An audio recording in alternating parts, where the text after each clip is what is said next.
for our listeners out there that are maybe considering looking into this, can you explain what the waveform is and like what Sure. exactly is going on here? Yep. So, I mean, technically, I don't know that waveform is the actual word, but it's the closest way to describe what's happening. So, waveform is so in terms of frequencies, right? You have, so you have the vibration going from one side to the other in the frequency, right?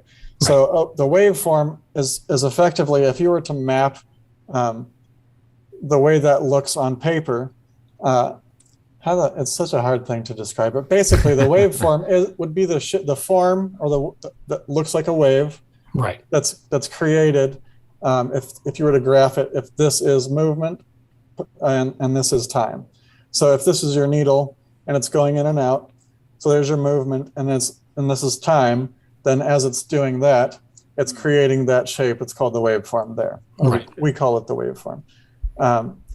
So how that's relevant in tattooing is that specifically with rotaries, because they're on this rotating circular cam, the needle has to go all the way to its extended position before it can go back to its retracted position. It can't cut the corner there.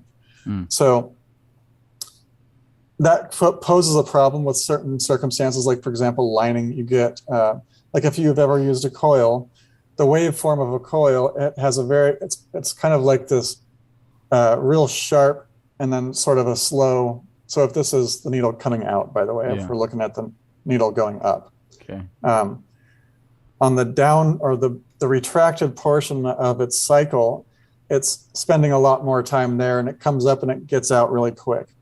So basically the needle is getting in and out of the skin really, really quickly, and then it spends more time back here building up energy and going back to the extended position. And so that results in, like, your hand is free to move around smoothly.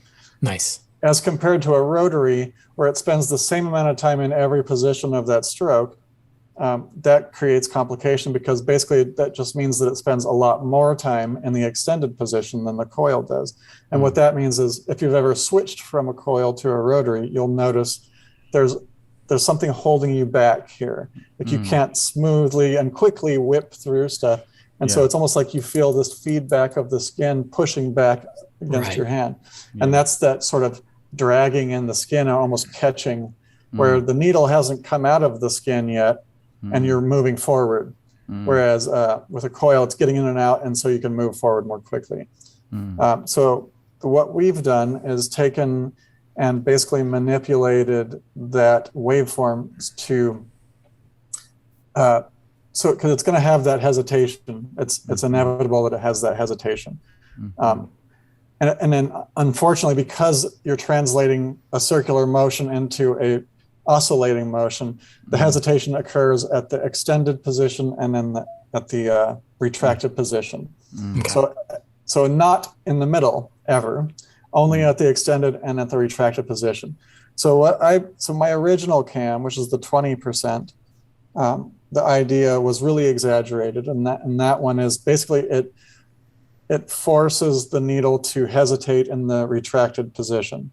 So roughly half of its life cycle, it's just sitting there doing nothing. And then the other half of its life cycle, it's in and out, or extended, retracted. And so what that ultimately translates to mean is that within the entire cycle of one stroke, 50% of the hesitation in the extended position has been reduced or removed. So in other words, rather than it just constantly doing the same thing, it goes out, back, wait, out, back, wait, rather than out, wait, back, wait, out, wait, back, wait. And so, of course, it still has a little bit of a hesitation here, but it's been reduced by 50% because of geometry. You can't eliminate it entirely. Right.